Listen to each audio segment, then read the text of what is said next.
Well, hello everyone. Hi, Victoria Purman. How are you? Oh, Cheryl, I'm really good. How are you? I'm really good. Hi, everybody at home. This is our Hello. Wednesday evening treat where we chat with an author. And tonight we're chatting with Victoria Purman. She's an author that is much loved by the better reading audience. They do love you, you know that. Oh, and Uh, I so, love them they, too. yeah, you do. So Victoria is an Australian author, obviously. She's right there in Adelaide, aren't you? Whereabouts in Adelaide are you? Oh, I'm just outside the city. Yeah, You're right. sort of Okay. inner south. Yeah. Right. Lovely. Gorgeous. She's top 10 and USA Today bestselling author. Her historical fiction books, such as A Woman's Work, The Nurse's War, The Women's Pages, have all been bestsellers. And as I said, she's a regular at Better Reading, also at Writers' Festivals. She's a mentor and a workshop presenter across Australia, and she has judged many writing awards. So she's here tonight to talk about the Radio Hour. Welcome, everybody at home. Cheryl Akle in conversation with Victoria Purman, and we're going to be talking about fiction. We're going to be talking about the Radio Hour. We're going to be talking about historical fiction, and maybe how you came to writing. Okay, firstly, Victoria, talk to me about the Radio Hour and tell me, what number book is it? 20. Oh, my goodness. I would I not have. know. Wow. I'm exhausted just thinking about it, actually. So this is number 20 from Number Victoria. 20. How many years Yeah. have you been writing then? I've been published. This is my 11th year as a published author, and I really started writing seriously 2 years before that. Okay. So yeah, 13. 13 years. Yeah, yeah. Wow. So you're So I doing what? I started late. And maybe 2 books a year then? I was doing 2 books a year. I write for HarperCollins HQ in Australia, and I have since the very beginning. And I wrote some wrote shorter romances for an American publisher called Thule Publishing, which lots and lots of Australian authors write for, and they're fabulous too. But now I'm writing slightly bigger books, and they're once a year, so I don't really have the time to do both. So Right. historical fiction's my love, and I love putting these ordinary women into the spotlight. So this is my big focus now. Yeah, I want to talk about that. So welcome, everybody. Welcome to those of you at home. We've got a few people tuning in. We've got Sandra. Hi, Sandra. Jessica. Hi, Jessica. Carolyn and Christine so far. Chanel. Hi, guys. This is In Conversation with Victoria Purman. Victoria, I want to talk first about, and you've been doing this for a long time, about writing women into historical fiction, because that is relatively new in this genre and on this level of general fiction, don't you think?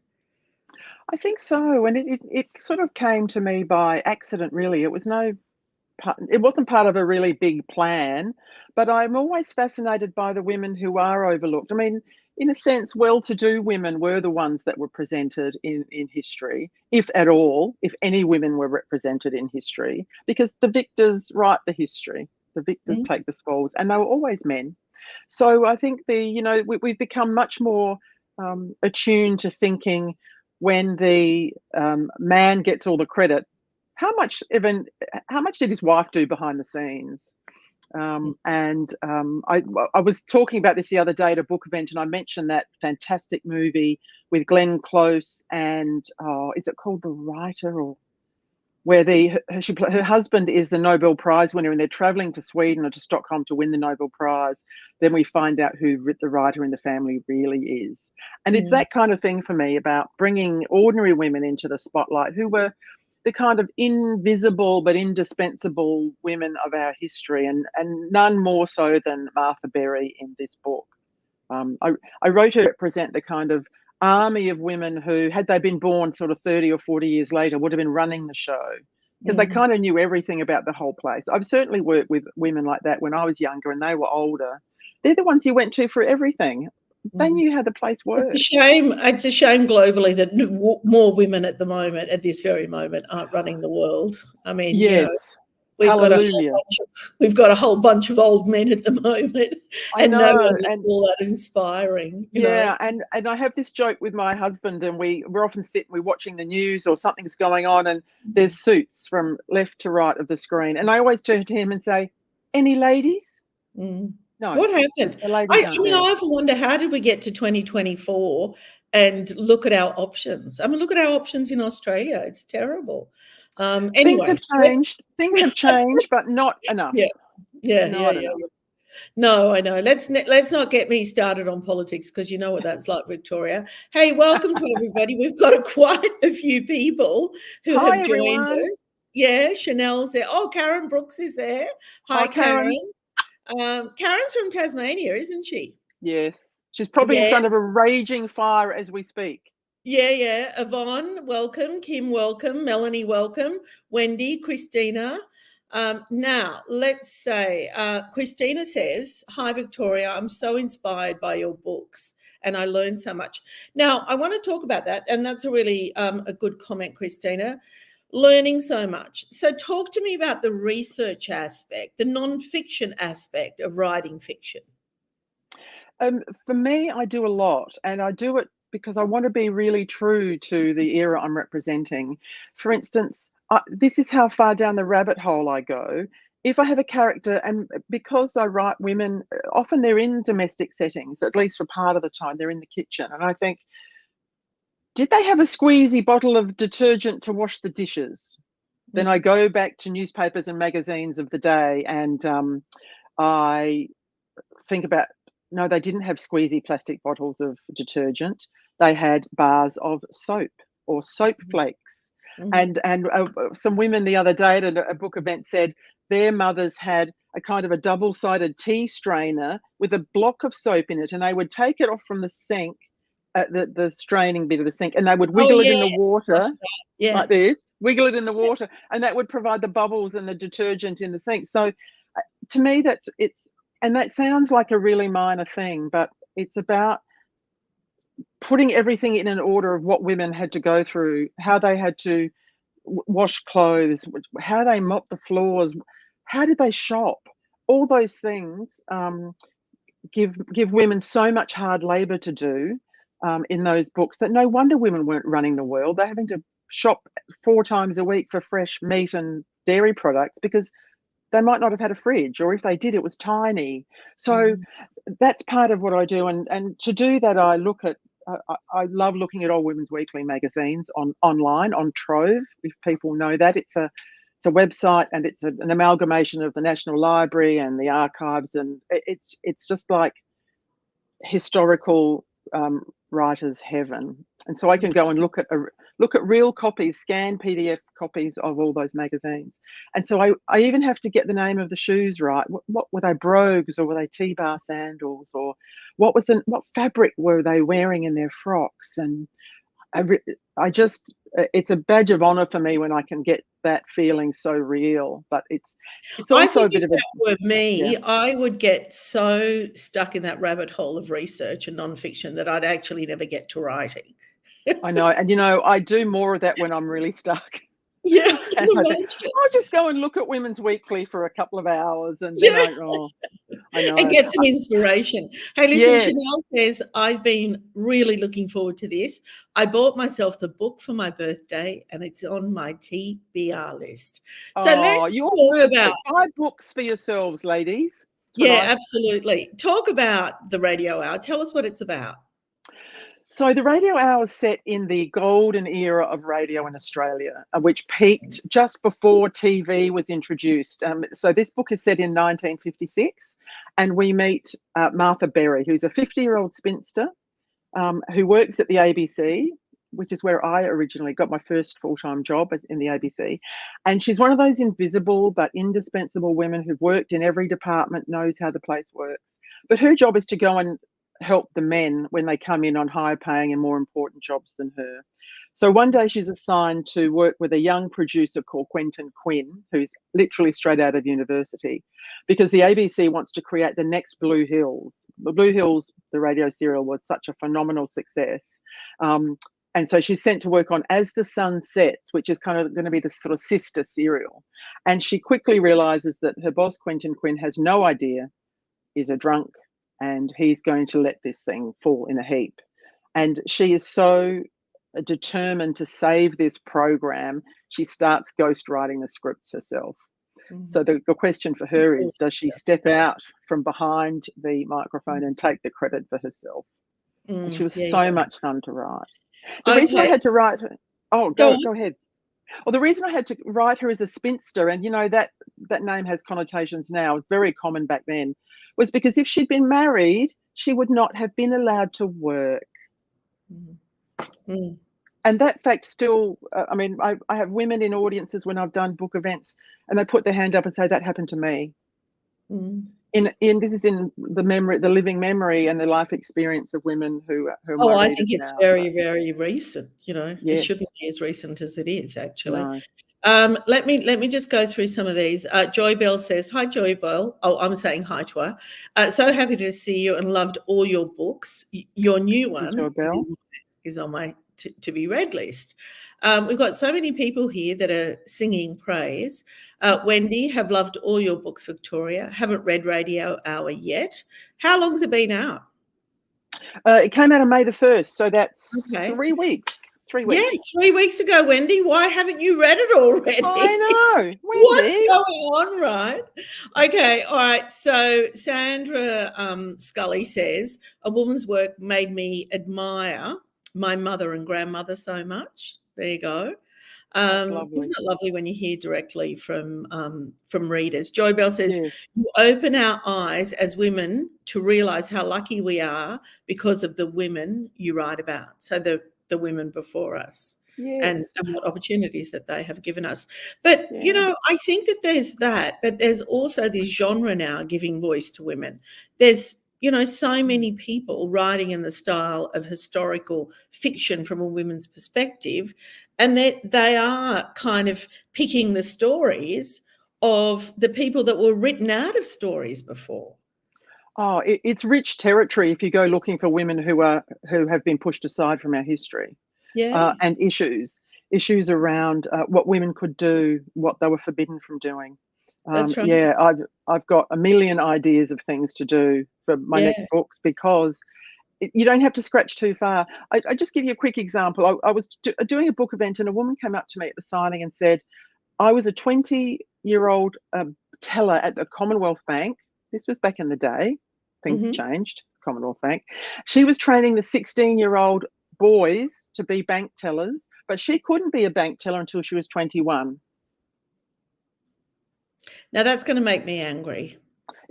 And the other thing too was they were entitled to concessional interest rates on their mortgages. She wasn't because she was a woman. Now that might seem like a small thing, but that is a huge thing in terms of women being able to be independent and make decisions for themselves or their families and so on. So it's just, it's infuriating. And you know what I love is that women are still infuriated by how they were treated back then.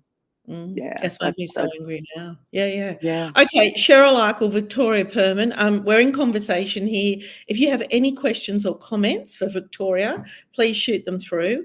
Anne says, I've read your book, Victoria. In fact, I was fortunate enough to be able to review it. Very much enjoyed the self-deprecating humour and insight into how the ABC operated.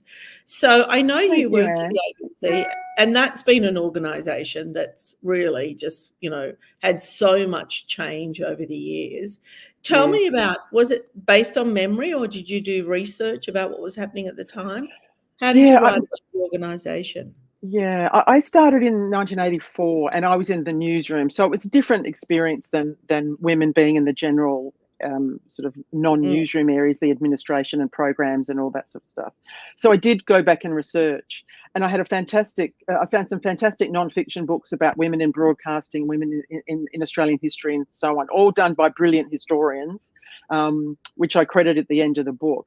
But their stories, and there's an incident in the book with a character called Joyce Wiggins. Those who have read it will know exactly what I'm talking about, and those who haven't, read it because you'll be you'll be cheering on with Joyce Wiggins. She starts to fight back just a little bit, and she's one of those women who are surrounding Martha, who give her that bit of oomph to say, actually, maybe things don't have to be the way they are.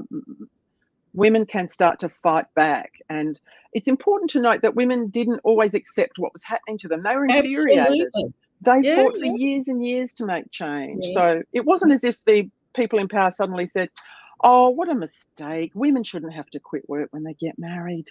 Women fought to make that change. So that's what I like, kind of representing that. Martha is at the beginning, because of her age, she's 50 in 1956.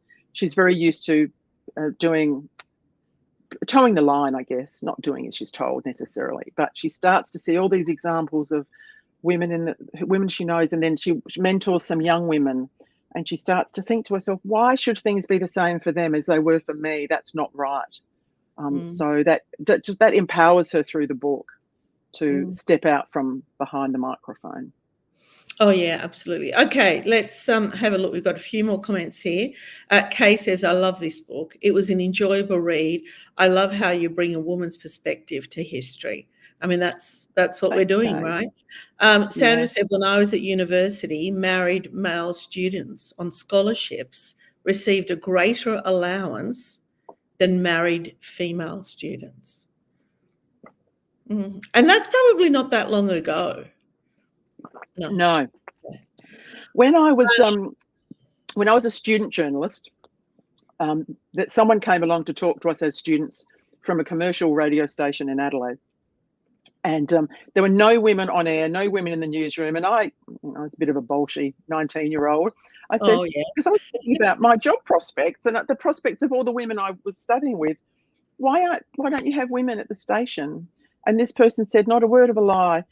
Oh, we've done our research, and it tells us that people don't like the sound of women's voices on the radio.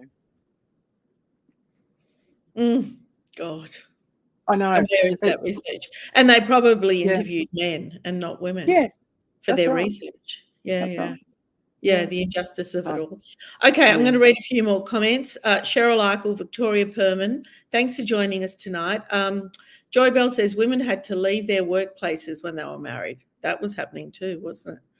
Kylie says, hi, Victoria, how do you decide what to write about for all your novels? Yeah, how do you find your characters? And do you find a main character, or is it a seed of an idea that you find? That's a really good question. Kylie, thank you. I mean, how is it that you're reading your Women's Weekly maybe for research, and then you meet someone in that research? It's a good question. Often I will start with the idea of what I want to portray in a general sense. Like with this one, it was, I want to look at radio when it was still king, because it was king, not queen. Just in that year before TV arrived. When TV arrived, slowly but surely, advertisers, certainly from the commercial stations anyway, drifted away to TV where the audiences were. And the whole idea of radio soaps and serials just died because they're expensive. So I thought, okay, if I do this, I mean, I have to write about women. It's just my thing. What if I write about a woman who gets a chance to write? And that was the lovely thing for me, is that I was writing a writer. So it was kind of, it sounds a bit meta, but it was a woman. I mean, I'm slightly older than 50. I'm 58, soon to turn 59. Send me messages in July. But it was about how do I portray that era through the eyes of an older character? Because I don't want to write younger characters. That's not my experience. And so I thought, okay, if I write an older character and it's in the golden years of radio, what would she be doing there? She'd be a secretary. Unless it was Gwen Meredith who wrote Blue Hills. So what I did was think, okay, maybe Gwen Meredith is her idol, her inspiration, and I'm going to create a character who wants to be like Gwen Meredith. Okay, so it sort of starts like that, and then I think, well, what challenges would she face in the workforce, and who would put her in her place? Who would infuriate her? And we've all worked with young men, and men have worked with young men who get a job because of who they know or where they went to school or whatever, and they just handed everything on a plate. And it's the women. That's still happening, Victoria. Yes, exactly. And then everyone around them has to prop them up. And they just keep getting promoted. Funny. Mhm. So that's kind of how it formed. And then I thought, well, she doesn't work and live in a vacuum. Who might her friends be, and what might she like to do in her spare time? And she's a big reader, which helps her be a writer. So all those sort of bits come together and help me create Martha Berry, a character who I really loved to Hey, and write. I've heard people, and everybody can at home can verify this or tell me if I'm right, or wrong. But a lot of people have been comparing your writing or your stories, if you like, to Bonnie Garmer's Mm. Lessons in Chemistry. Yeah, Yeah. that's very flattering indeed. Yeah, it is flattering. But do you know, I've got a theory about that, Victoria. I think the American market has come a bit later to women's historical fiction. And I think yes. Yes, and Kristen Hanna's had huge success with the women about the women nurses of Vietnam War, which is I've just only 50 pages into that book, but people have loved that representation about the women who served in the war, and that's probably a hidden story for them as well. You know, the mm, work that and the way nurses suffered when they came home, and that's sort of territory that I covered in the Nurses' War. That we know male soldiers suffered terribly, and I would never take anything away from them. But oh, the of course. nurses who went to serve and treat them also suffered terribly, but that was even more hidden than shell shock was. Oh, yeah, absolutely. Yeah, And you don't yeah. want to take away from one horror to another. I mean, that's not the No, point. The point no, is no. to hear and see everyone. Now, Yeah. listen, the comments are going off. So I just want Oh, to, I yeah, can see them scrolling up here. Yeah. Okay. Now, hang on. Let me see where we are. Okay. Okay. Kim says, "Love all your books." Victoria just bought this one and looking forward to reading it. Kathy Thank says, you, "Have Kim. you formed an emotional?" I love this question, Kathy. Have you formed an emotional relationship to any of the characters? I often think about that when I'm reading, and I wonder in your research sometimes, do you the relationship always? Maybe I don't like you so much. Or maybe I like you a lot. Or maybe do you discover Yeah. things about your character that you like and don't like? Do you form an It, emotional relationship? oh, I do. I have, and I think especially to Martha Berry in this book because she's sort of similar to my age. I Mm, wouldn't say she's me because I was always much more outspoken and still am, but I grew up in a different era. So that yeah. was part of thinking about her character is what would I might have been like in 1956 if I'd been in the workforce 30 years and was still being moved around as secretary to support, you know, young upstart men. I'd be furious. I'd probably Mm, be addicted to Bex like so many women were back then, you know. yeah. And why were they? Because they were absolutely frustrated with their lot in life. So yeah, I did form a really strong attachment to Martha, and there are three women in the book who are the young women I mentioned who she gets to know, and she begins to mentor. And I base them on four women that I have worked with, who are all in their early to mid 20s, sort of in the mid 20s, and they are the smartest, most accomplished young women ever. And I thought it was in my sort of last field of work, and I thought I'm going to give you all the best advice I can because I know what the blokes are going to deliver up to you, and I know what they're going to say, and I know how they're going to treat you, and I'm going to empower you all to know their tricks. Mm, And I just loved working with them, and they kind of kept me young as well in a sort of funny way, and they're just flourishing now, not because of my advice, because they're all brilliant. But and so I gave that to Martha with her. They're called the Calendar Girls, April, May, and June. Um, and she sees what they're going through, and she just thinks, no, no, not having that. Times mm. have to change. Great question. Thank you, Kathy, for that. Joe Bell says, thank you, Cheryl, for helping Victoria bring her voice to this. Thank you. It's a pleasure. Oh, thank I mean, you. I got home from work tonight and I thought, what am I doing tonight? Because I've always got something planned, whether it's cooking or going out or baking or whatever. Oh, I'm talking to Victoria Purman tonight. That's going to be exciting. It's so lovely to be able to sit here at 8 o'clock on a Wednesday night and chat with you. I mean, honestly. Although I'd probably be more excited to be where you are and eat some of your cakes. Yeah, maybe. I've made some cinnamon scrolls tonight, so they're just Oh, drooping at the moment, and yum. I'm gonna bake them in the morning. But, and then I can sit here and chat with you. Okay, Jessica says, "I love your books, Victoria, and Christmas cards that you send every year. You're a If superstar." people would like to be on my Christmas card list, just email me with your postal address. I don't share it with anyone. It just stays with me. But it's something I Yeah. like to do to thank my readers who are so loyal, and they've bought my book in such numbers this past few weeks that I'm number 8 on the Australian fiction bestseller list in the Oh, I'm glad you got that in. past week. I'm So glad you got that yeah, in, I mean, Victoria. It's it's something to be it's proud of. Yeah, it yeah. is, and it's I could sit and write my books, but if people didn't buy them, I wouldn't be talking to you. Well, if So people I'm didn't really read grateful. either. I mean, I've talked about this before. Charlotte Wood, the wonderful Australian Yeah. writer, she said to me once, and I'd never heard of this, and see what you guys at home think about it. She said to me, and I've spoken about it on the podcast, but she said for her, right, and it might be the same for you, when she puts that book out there into the world, it no longer belongs to her, it belongs to Mm. the reader. It's the It's reader's so book. true. Yeah, it's nice. It's so true. Do you feel the Yeah, same way? Yeah, it's I interesting. It's do, and I feel that way about books I read. And I yes, think I just they're your well, own. yes. Have you read Tom Lake by Anne Patchett? Yes, I have. I I just was with thought, Anne Patchett last night. I'm so jealous. I'm seeing her tomorrow. I'm going to Sydney. But that Yeah. book, if people haven't read it, it's about a mother and her telling the story of her life to her daughters. Mm, And it seems such a simple concept, but it is so deep and it is so moving. And I think everyone who's a mother or a daughter will take something different from that book. So I absolutely agree that mm, a book becomes a reader's, and they will resonate with bits of it, and some bits mean. What I hope is that people will read it and say that should never happen again, or that was me, or that was my mum, or that was my grandmother. Yeah, it when people take them to heart, that's the most meaningful thing for me. mm. She's a beautiful writer. I think Oh, Anne Patchett takes the ordinary and makes it extraordinary, doesn't she? absolutely, Yeah. absolutely. Yeah, I like it. I Yeah. like it. Okay, all right. What do we got? Chilly night in South Australia tonight. Oh, yes. There you go. Okay, it's cold here in Sydney. What Karen Brooks, who we love. I love that you gave a voice to an older female character.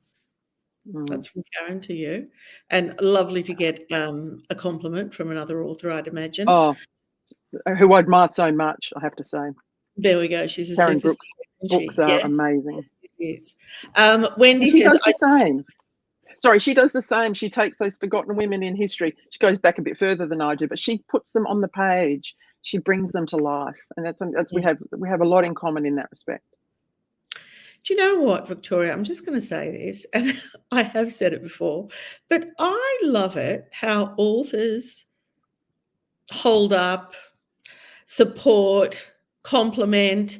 I see it every Thursday we've got, what are you reading at 2 o'clock? Yeah, of Right? course. And I see so many authors jump on to support other authors. And very often they don't even know them. And I get a sense in Australia in particular that there's just clusters of authors right around the country who form friendships, based on stories, True. but they're still, praising and supporting and being there for, well, like Karen is tonight, I really Yeah, enjoy and that a Mary lot. Lou Stevens is on. I Is think she Mary Lou's there? in Uruguay. There she Oh, here is. she is. Yeah, she's another one. Yes. She Hi, often Mary Lou. joins us on Thursday as well. Now, I Yeah, just want to yeah. read Wendy's comment because we're almost out of time, but this is nice. I do look back at my mum's life on the land and the repetitiveness of her domestic life, and it makes me rather sad. She did love her radio shows, though, and her serials. Blue Hills was a standout. Yeah. Blue Mm, Hills ran for 27 years, and Gwen Meredith, who I mentioned just before, wrote 5,795 episodes all on her own. She, mm, people like me and Karen and Mary Lou, we stand on her shoulders. If mm. she was ill and couldn't write a week's episodes, they ran repeats. And so they were 15-minute episodes, and she dictated them into a dictaphone. that is a body of work that is incredible. And yeah, it resonated with the whole of the country. It was destination radio, as we might have destination TV now. People loved that, loved Blue Hills. Yeah. Lovely.